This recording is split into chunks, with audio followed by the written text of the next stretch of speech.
For the first time in my poker career, I'm trying to make $10,000 while only playing low-stakes poker the entire year. In order to make it a true challenge, I only have a max of 250 hours to pull it off. After coming off a great year in 2025 where I made $7,796 in just 200 hours of play, 2026 has been the complete opposite. It's been a straight-up dumpster fire. Just last week, I was up over $1,100 and lost a monster pot as a huge favorite and only walked away with a $61 win. I followed that up by losing a $1,500 pot with ace-king versus pocket queens, which led to my biggest loss in over a year and a half. I'm only 17 hours and 15 minutes into this challenge and down $3,674. Obviously not the start I was hoping for, but that's the game I signed up for. At the end of the day, we're all out here gambling. Poker isn't for the weak. It's not for the comfortable. And it's definitely not for the people who quit when things go bad.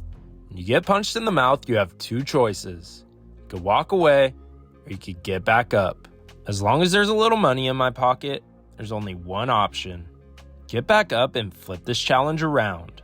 Only one place to go, and that's by heading out to the nicest card room in Northern California, which is none other than Stone's Gambling Hall.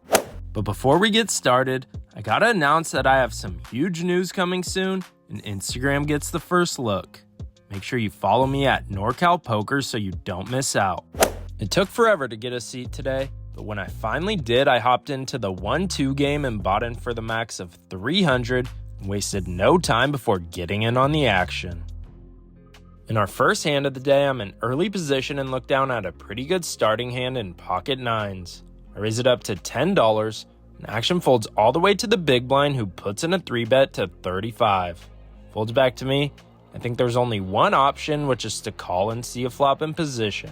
I throw in the extra $25. So with $70 in the middle, we're off to see a flop and it rolls out King 10-7 with two spades giving us third pair.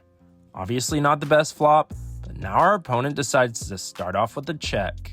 I've seen a lot of players check in this spot because they're scared of the king, or they have a monster and they're setting the trap. Either way, I think the best course of action is to check and see what develops since we have position. Off to a turn, and it peels off the 8 of hearts, giving us an open-ended straight draw. Our opponent now throws out a delayed c-bet for just $25, and now we have a decision. Folding is out of the question, so should I raise and turn my hand into a bluff, or call getting an amazing price to improve? I think bluffing is a viable option, but I decide to go with the low variance route and just call since I could still be ahead of his ace-queen and ace-jack hands that would probably still play this way. Pot's now increased to $120, we're off to a super interesting river and the jack of spades giving us the straight, but also giving ace-queen a better straight, and also completing the front door flush. Our opponent now slows down and checks, which I doubt he'd do with ace-queen or a flush, so I think I almost always have the best hand in this spot, so it's time to go for value. I throw out a bet for $75, mainly targeting pocket 10s through pocket aces, and ace-king that played it super unorthodox. But after a few seconds, our opponent ends up tossing his hand in the muck. Only hand I could see him 3-betting pre-flop and folding on this river is pocket queens, so he either had the ladies or was out to lunch with complete air. Either way, I'm happy scooping in our first pot of the day. A few orbits go by before our next interesting spot. For this one, the $5 under the gun straddle is on. Now under the gun 1 opens the action to $15. Folds to the low jack who calls the $15. Now I'm next to act and look down at the cowboys, pocket kings. A 3-bet is in order, but since stacks aren't that deep and I have position on both players, decide to only raise to $45 to ensure I get action. Folds back to the original raiser who calls the extra $30. The player in the low jack calls as well. With 140 in the middle, we're going 3 ways to an amazing flop of 8-4-3 with 2 hearts, giving us the overpair. No one should ever have 2-pair in this spot, which is awesome to see when you have an overpair, so unless one of my opponents have a set, I should probably have the best hand more often than not. Both players check and flow, now the only question is how much to value bet for. I wanted to bet an amount that would keep all their flush draws, straight draws, and overpairs in there while also setting up a jam on the turn if a blank came out, which is why I threw out a half pot bet of $70. The original razor slides in calling chips and the other player gets out of the way, so this pot has doubled to $280. Going heads up to a turn looking to avoid an ace or a heart, and we get what we want when the 4 of clubs rolls out. I was expecting our opponent to check and flow, but instead he says screw it and puts me all in for my remaining stack. If he has a 4, then so be it, but I obviously snap call, increasing this pot to $680. We're off to see a river which rolls out. The 10 of hearts, bringing in the front door flush and giving pocket 10s a full house. But no need to worry because our opponent rolls over pocket 9s, which we have destroyed. Now I just got one thing to say. Tell them to bring me my money. Yeah!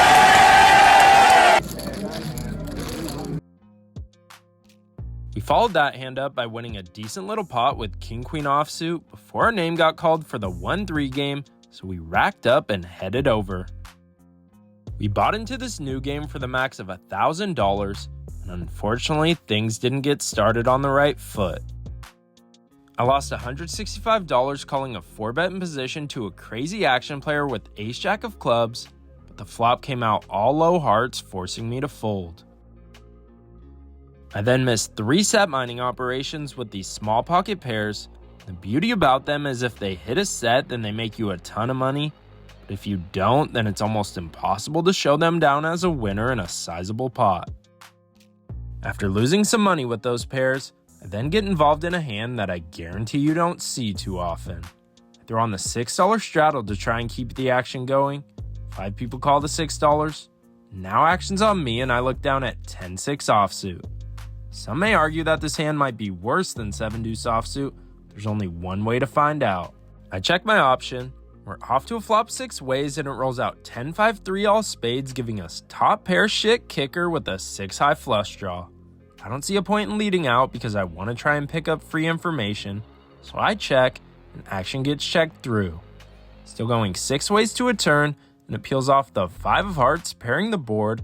Now the small blind leads out for just $5. I think this small bet is indication of a small pair or a big spade trying to see a cheap river.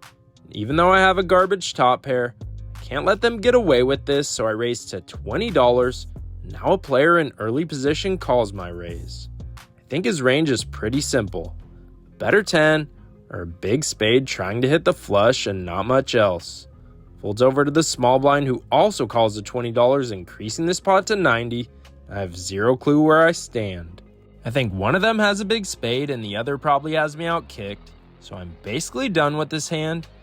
Until the river rolls out the 6 of clubs, giving us a super hidden top 2 pair. Small blind starts off with a check, and now the goal is simple.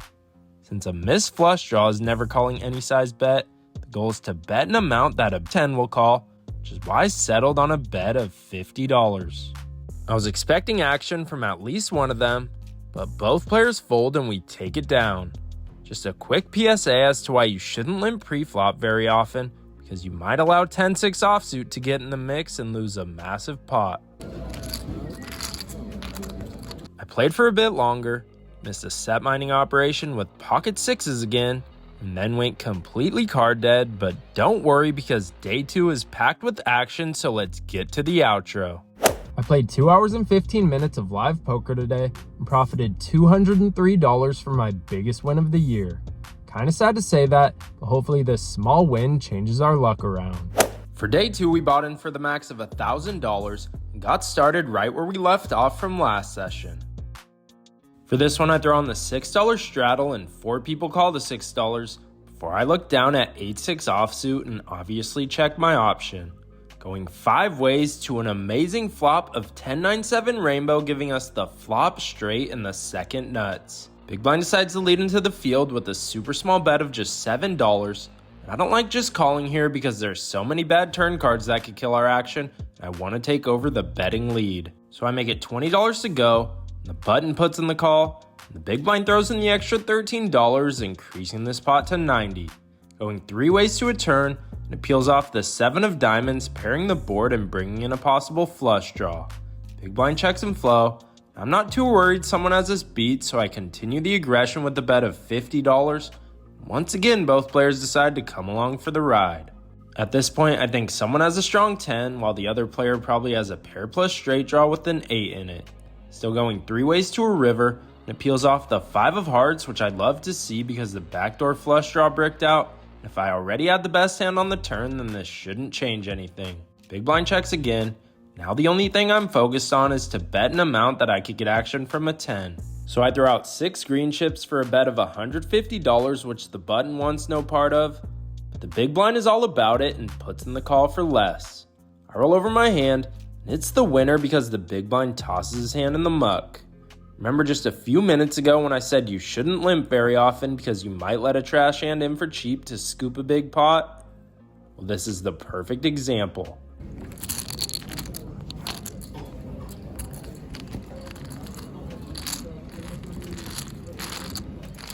Next hand up occurs just a few orbits later. There's no straddle on for this one, and 4 people limp in for the $3. Action folds to me in the small blind, and for the first time in ages, I look down at the best hand in poker, which is none other than pocket aces. I increase the price of admission to $25 and get action from both the cutoff and button, increasing this pot to $80. Off to a flop out of position, and it rolls out pretty favorable in 8-6-6 with 2 hearts. Unless someone has pocket 8s or a 6, we always have the best hand, and since that's the case, a bet is in order. I throw out a value bet of $45 targeting all the straight and flush draws as well as any smaller pairs. Just get action from the button, who's the player I just stacked. Pot's now sitting at $170.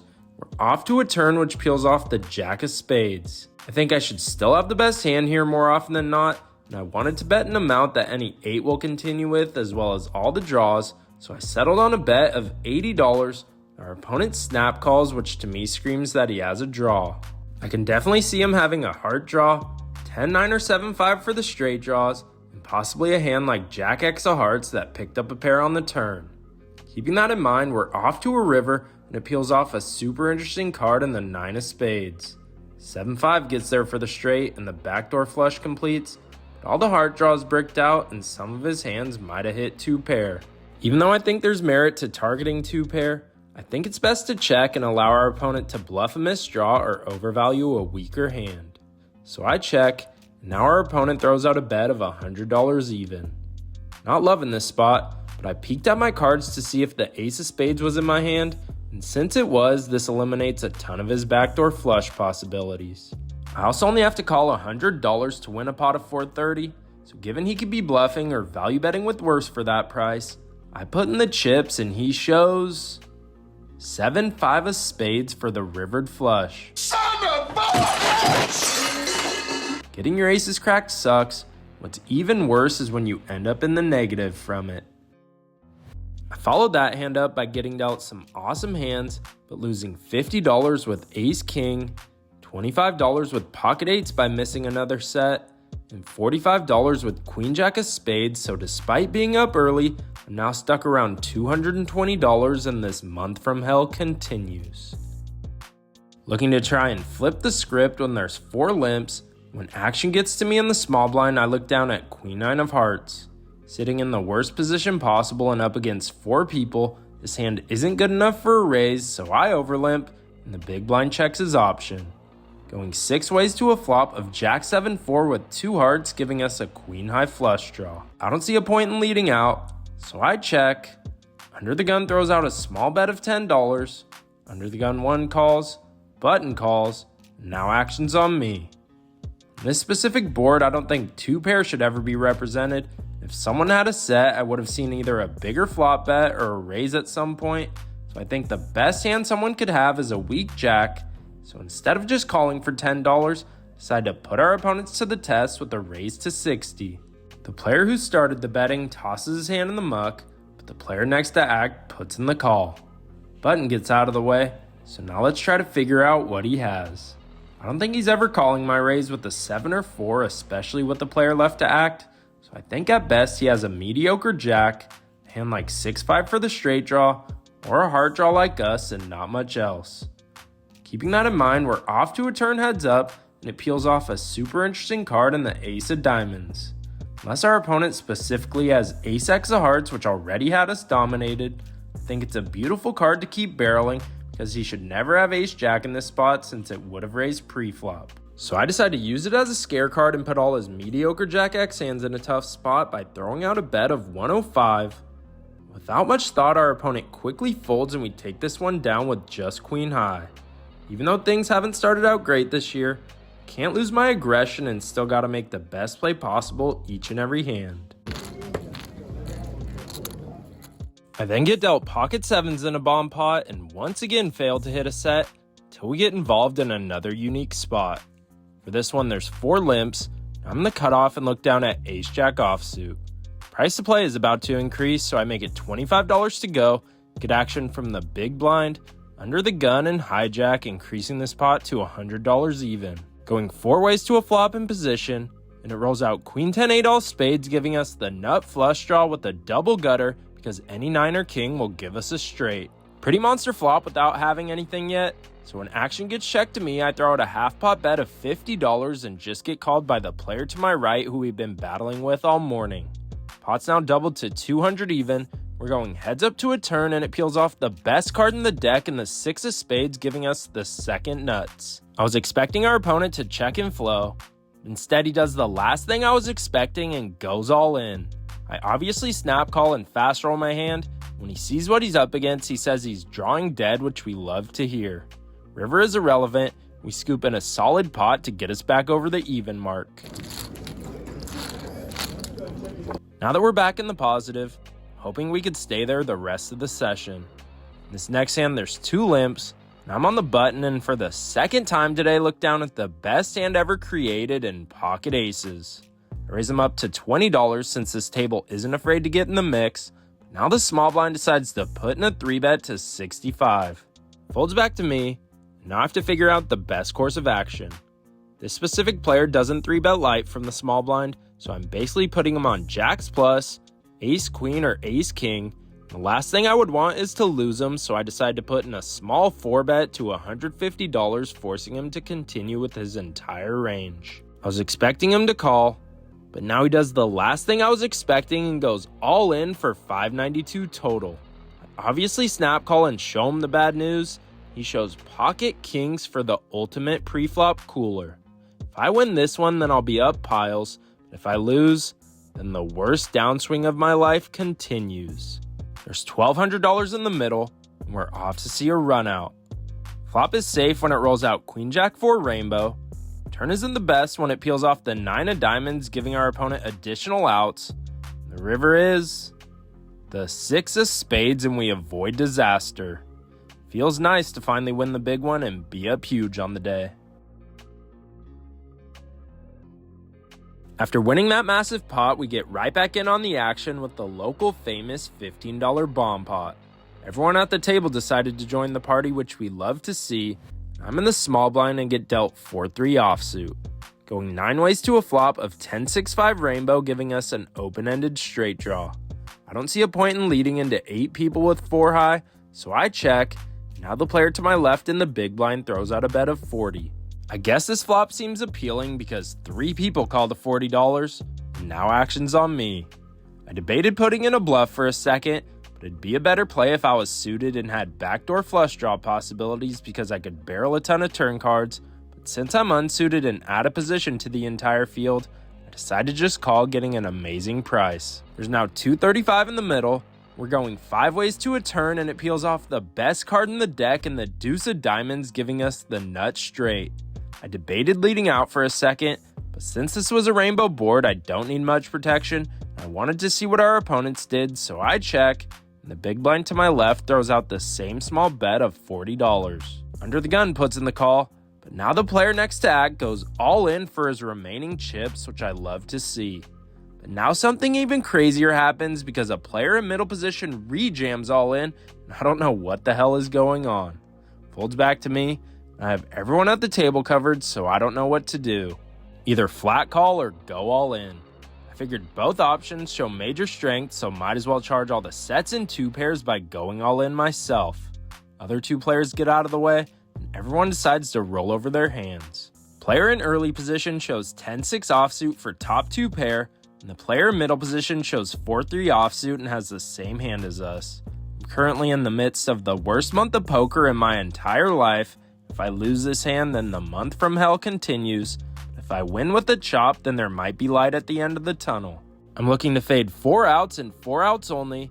Once the dealer gets everything sorted out, he burns a card and peels off the King of Diamonds, giving us the winner. We scoop in half of the pot, and I'm finally trending in the right direction. After winning that wild bomb pot hand, I wish I could report the run good continued, but we lost a good chunk of change with pocket threes after missing another set, then lost with both ace king and pocket tens in 3-bet pots. So before we blow this profit, let's get to the outro. Besides getting our aces cracked early on, this session couldn't have gone much smoother. I was into the game for the original 1000, out for 1703 for our biggest win of the year of $703. Played exactly 6 hours and 15 minutes of live poker this week and profited $906 for an hourly win rate of $144.96. With those 2 wins, I was able to avoid booking the worst losing month of my life, which occurred exactly 3 years ago. I recovered from that horrible time, so I'm confident I could do it again. I'm now 23.5 hours into this challenge and down $2,768. Obviously not my best start, but it somehow could have been a lot worse. I'm excited to end this month from hell, so stay tuned for next week's video to see if we could turn things around. Thanks for watching, and as always, I hope you guys run good at the tables. I'd appreciate it if you could hit the subscribe button to help me reach my year-end goal of 50,000 subscribers.